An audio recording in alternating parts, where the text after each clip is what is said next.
সকল ক্ষমতার উৎসকে কেউ যেটা পারে না পারে কে? সে আল্লাহর জন্য পড়ছে আলহামদুলিল্লাহ। আওয়াজ করে সবাই পড়েন রব্বানা লাকাল হামদ হামদান কাসীরান তাইয়িবান মুবারাকান ফীহি ইয়া রাব্বি লাকাল হামদু কামা ইয়ানবাগি লিজালালি ওয়াজহিকা ওয়া আযীমি সুলতানিকা লাকাল হামদু বিল ঈমান লাকাল হামদু বিল ইসলাম লাকাল হামদু বিল কুরআন। আমরা প্রশংসা করলাম কার? জিকির করলাম কার? সব সময় প্রশংসা করতে হবে কার? প্রশংসা করলে খুশি হয় কে? আল্লাহর প্রশংসা করলে আল্লাহ খুশি হয়ে যায়, ঠিক কি না? আর শয়তান বেজার হয়ে যায়। আমরা কার খুশি চাই? নাকি শয়তানের? শয়তান যত কষ্ট পায় তত আমরা খুশি। কথা বলেন। শয়তান এই পৃথিবীতে সবচেয়ে বেশি মাজলুল হয়েছিল, অপদস্থ অপমানিত হয়েছিল দুইটা দিনে। এক হচ্ছে বদরের দিনে সে সবচেয়ে বেশি অপমানিত হয়েছিল। বদরের ময়দানে যখন আকাশ থেকে ফেরেশতা বাহিনী মুসলমানদের সাপোর্ট করার জন্য একে একে নামছিল, তখন শয়তান নিজেকে সবচেয়ে বেশি অপমান বোধ করছিল। আর দ্বিতীয়ত শয়তান সবচেয়ে বেশি লাঞ্ছিত হয় যখন আরাফাতের ময়দানে আল্লাহ তাআলা লক্ষ লক্ষ বান্দাকে ক্ষমার ঘোষণা দেয়। সুবহানাল্লাহ কইবেন না? খায়রু আইয়ামিল আরদ, পৃথিবীর সবচাইতে শ্রেষ্ঠ দিন কোন দিন? আরাফার দিন। এই দিনে বান্দা কেঁদে কেঁদে আল্লাহর কাছে নিজের সবগুলো গুনাহ খাতার কথা ঘোষণা দেয় যে আল্লাহ আমি পাপী, আমার চেয়ে বড় পাপী নাই, এই পাপ ওই পাপ আমরা করেছি, একটার পর একটা পাপের ঘোষণা দেয়। আর আল্লাহ এত খুশি হতে থাকে, সব শেষে আরাফার দিনের সূর্য ডোবার আগেই আল্লাহ আরাফার ময়দানের হাজীদেরকে মাফ করার ঘোষণা দিয়ে দেয়। এই দুই দিন শয়তান নিজেকে সবচেয়ে বেশি অপমানিত ফিল করে, অপদস্থ ফিল করে। অনুরূপভাবে 365 দিনের প্রতিদিনই বান্দা যখন আল্লাহর কাছে ক্ষমা চায় আল্লাহ তখন খুশি হয়ে যায়। সুবহানাল্লাহ পড়েন। আর শয়তান নারাজ হয়ে যায়। আমাদের মিশন হচ্ছে আমরা আল্লাহরে খুশি করতে চাই, আর শয়তানের বিরুদ্ধে আমাদের অবস্থান। চিল্লায় বলেন ঠিক কিনা? এজন্য সব সময় প্রশংসা করব কার? শুকর গুজার হব আল্লাহর জন্য, ঠিক কিনা? বিশ্বনবী বলতেন আল্লাহুম্মা জাআলনি সাবুরা ওয়া জাআলনি শাকুরা ওয়া জাআলনি ফি আইনি সগীরা ওয়া ফি আয়ুনিন নাসি কাবীরা। হে আল্লাহ, আপনি আমাদের ধৈর্যশীল বানান। আমাদের ধৈর্য নাই, অল্পে আমরা অস্থির। আছে না নাই? এই দেশের মানুষ খুব বেশি অস্থির, বাংলাদেশের মানুষ খুব বেশি অস্থির। আমি পৃথিবীর অনেক দেশে ঘুরেছি, সেখানে দেখেছি মানুষজন খুব ধীরস্থিরভাবে কাজ করতে পছন্দ করে। সুপার শপে যদি কিনতে যায়, they maintain the queue in super shop. Super শপে লম্বা লাইন, সবাই যে ওখানে ভদ্রভাবে দাঁড়ায়, একজনের পর একজন যাবে। টিকিট কাটতে যাবে, লম্বা লাইন, একজনের পর একজন দাঁড়ায়, একজন যাবে আরেকজন। তো ওখানে যদি কোনো বাঙালি থাকে তখন দেখা যায় তার অস্থিরতা। কেন সামনে এত লাইন, এত সময় লাগে কেন, আমি কখন পাবো, আমার কি হবে? অস্থিরতা আছে না নাই? মানে সে পারে না সামনে সবাইকে ডিঙ্গিয়ে আগে যে টাকা পে করবে, আগে যে টিকিট কাটবে। এই অস্থিরতা আমাদের কমাইতে হবে, ধৈর্যশীল হতে হবে। গোটা বিশ্বব্যাপী আমাদের এই বাংলাদেশের মানুষের এই বদনাম যে আমরা অস্থির প্রকৃতির, আমরা ঠান্ডা মাথায় ভাবি না। ঠান্ডা মাথায় ভাবতে হবে, ধৈর্যশীল হতে হবে। ইন্নামা সাবরু ইনদা সাদামাতিল উলা। বিশ্বনবী বলেছেন বিপদের প্রথম ধাক্কায় যে সবর ধারণ করতে পারে সেই তো সবুর।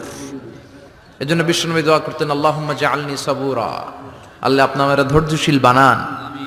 ওয়া জাআলনি শাকুরা, আপনি আমার শুকরগুজার বান্দা বানান। বিশ্বনবীর চেয়ে ধৈর্যশীল, বিশ্বনবীর চেয়ে শুকরগুজার পৃথিবীর কেউ আছে?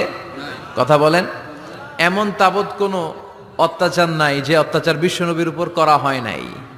বিশ্বনবী মক্কার জামিনে যখন দাওয়াত দিতে লাগলেন, ওনারে পাগল বলা হতো, বলা হতো তুমি পাগল, বলা হতো মুহাম্মদ একটা কবি, বলা হতো মুহাম্মদ হচ্ছে গণক। বিশ্বনবী যখন রুকু দিতেন, সিজদায় চলে যেতেন, উটের পচা নারী ভুরি এনে বিশ্বনবীর কাঁধে ফেলে রাখা হতো। বিশ্বনবীর গলার মধ্যে রশি ধরে টান দেয়া হতো। কয়েকবার বিশ্বনবীর এই ঘাড়ের এই চামড়া ছিঁড়ে গিয়েছে, একবার চাদর টান দেওয়ার কারণে, আরেকবার রশি টান দেওয়ার কারণে। বিশ্বনবী কিছুই বলেন নাই, ক্ষমা করে দিয়েছেন। যেই মক্কার শত্রুরা বিশ্বনবীকে মক্কা থেকে বিতাড়িত করেছেন, এবং যেই রাতে উনি হিজরত করলেন, মাইগ্রেট করলেন, উনি কেঁদে কেঁদে বারবার মক্কার দিকে ফিরে তাকায়। আবার যায়, আবার ফিরে তাকায়, মাতৃভূমির মায়া ছাড়তে পারছেন না। আর বলছিলেন মাক্কা তো আহাব্বুল বিলাদ ইলাইয়া, মক্কা আমার কাছে সবচেয়ে প্রিয় শহর। লাউলা উখরিজতু লামা খরাজতু মিনহা, আমার যদি বের করে না দেয়া হতো এই শহর থেকে, আমি কোনোদিন এই শহর থেকে বেরোতাম না। এত ভালোবাসতেন বিশ্বনবী মাক্কাতুল মুকাররমাকে, ধৈর্যশীল ছিলেন। এত অত্যাচার অনাচারের পরে যখন মক্কা বিজয়ের ক্ষণ আসলো, এই মক্কাকে বিশ্বনবীর করতলগত করে দিল কে? ফাতে মক্কা হলো। বিশ্বনবী চাইলে পিষে পিষে প্রতিটা কাফের মুশরিককে শেষ করে দিতে পারতেন, ঠিক কিনা? কিন্তু বিশ্বনবী বললেন লা তাসরিবা আলাইকুমুল ইয়াউম ইযহাবু আনতুমুত তুলাকা, কোনো রিভেঞ্জ চলবে না আজকে, কোনো প্রতিশোধ নাই। একেবারে বড় যুদ্ধাপরাধী যারা, মারাত্মক যারা অফেন্স করেছে তাদেরকে শাস্তির আওতায় আনা হবে, বাকি সবাইকে আমি ক্ষমা করে দিলাম। In the long history of the world there is no instance of magnanimity and forgiveness which was showed by our beloved prophet Muhammad when all of his enemies laid under his feet and he forgave them one and all. পৃথিবীর গোটা পৃথিবীর ইতিহাসে এরকম নজির কোথাও পাওয়া যায় না, যাকে এত অত্যাচার করে বিতাড়িত করা হয়েছে, নির্বাসন দেয়া হয়েছে, হিজরতে বাধ্য করা হয়েছে। তিনি যখন ওই শহরকে আবার বিজয় করলেন, কাউকে আঘাত করলেন না, আগুন জ্বালিয়ে শহরটাকে জ্বালিয়ে দিলেন না, ওদের বংশকে নির্বংশ করলেন না, বরং মুচকি হেসে উনি বললেন যাও ক্ষমা করে দিলাম। কি ধৈর্যশীল ছিলেন। আবার দোয়াও করতেন আল্লাহুম্মা জাআলনি সাবুরা, আল্লাহ আপনি আমার ধৈর্য বাড়ায় দেন। ওয়া জাআলনি শাকুরা, আপনি আমার শুকর গুজার বানান। ওয়া জাআলনি ফি আইনি সাগীরা, আল্লাহ আমার চোখে আপনি আমারে ছোট বানান। ওয়া ফি আয়ুনিন নাসি কাবীরা, আল্লাহ মানুষের চোখে আপনি আমারে বড় বানান। কি মানুষ ছিল, নিজের চোখে নিজে ছোট থাকতে চাইতেন। আমরা নিজের চোখে নিজের বড় মনে করি, এরকম ডাকাইত আছে না নাই? নিজেরাই নিজে মনে করে কত বড় সাহেব, লাট সাহেব। মান তাওয়াদা তারাফা, এটা হচ্ছে সুন্নাতুল্লাহি ফিল আরদ। মান তাওয়াদা তারাফা, যে নিচে নেমে থাকতে চায় আল্লাহ ওরা টেনে উপরে উঠায়, আর যে খালি উঠতে চায়, হিংসা করে অহংকার করে উপরে ঠেলতে চায়, ওরা নিচে নামায় দেয় কে? সাইয়েদনা আদমকে আল্লাহ বললেন আদম সাল্লিমা আলা উলাইকান নাফার লাম্মা খালাকাল্লাহু আদামা ওয়া কানা তুলহু 60 যিরাআন। নিচে নেমে গেলে যে উপরে ওঠে, আর উপরে উঠতে চাইলে যে নিচে নামে, উদাহরণ দেখেন। আদম আলাইহিস সালামকে তৈরির পর আল্লাহ বললেন আদম সাল্লিমা আলা উলাইকান নাফার, এই ফেরেশতাদের সালাম দাও। কি দাও? সালাম দাও। কোনো প্রশ্ন নাই, আল্লাহ সালাম দিব কেন? ফেরেশতারা আমারে দিব না কেন? আমি আগে দিমু কেন? কথা আছে কোনো? যেই সালাম দিলেন, সালাম দেওয়ার সাথে সাথে ওনার মর্যাদা বাড়িয়ে দিল কে? এত মর্যাদা বাড়ালেন যে নূরের ফেরেশতারা মাটির আদমকে সেজদা দিতে বাধ্য হয়েছে। চিৎকার করে বলেন ঠিক কিনা? তুমি মাটির আদমকে প্রথম সৃষ্টি করিয়া ঘোষণা করিয়া দিলে শ্রেষ্ঠ বলিয়া, তাই তো নূরের ফেরেশতা করে আদমকে সেজদা, সবার চেয়ে সম্মান দিলে মাটির আদমকে। আল্লাহু আল্লাহু পড়েন, আল্লাহু আল্লাহু তুমি জাল্লে জালালুহু, শেষ করা তো যায় না গে তোমার গুণগান। আল্লাহু আল্লাহু, সুবহানাল্লাহ পড়েন। কি সম্মান আল্লাহ বাড়াই দিলেন। আল্লাহ বললেন আদম আজকে থেকে তুমি আশরাফুল মাখলুকা, তুমি খলিফাতুল্লাহ ফিল আরদ, তুমি পৃথিবীতে আমার খলিফা, ভাইস জেরেন্ট অফ আল্লাহ।